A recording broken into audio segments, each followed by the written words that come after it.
Hi, this is Chris from Total Parts Plus, and today we have a 2018 Toyota C-HR Koba. Stock reference number 5008. The shape runs from the 12th month 2016 and is the current shape. It has an 18R 1.2 litre 4-cylinder turbo petrol engine backed by an automatic all-wheel drive transmission.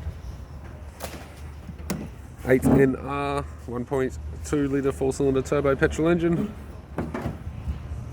We have the left front 18-inch factory alloy mag with a good tyre, left power door mirror, left front door has one small dent, left rear door appears to have no damage, left rear 18-inch factory alloy mag with a good tyre, left hand tail light, left tailgate garnish, tidy rear bumper cover, tailgate appears to have no damage, right hand tailgate garnish, right hand tail light, right rear 18-inch factory alloy mag with a good tyre, right rear door appears to have no damage, right front door has two small dents, right power door mirror and a right front 18-inch factory alloy mag with a good tyre. With the driver's side door trim, power window master switch.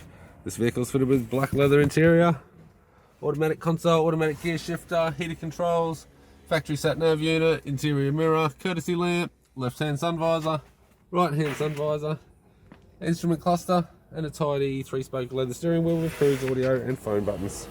I'm Chris from Total Parts Plus, and I'd like to thank you for watching this video.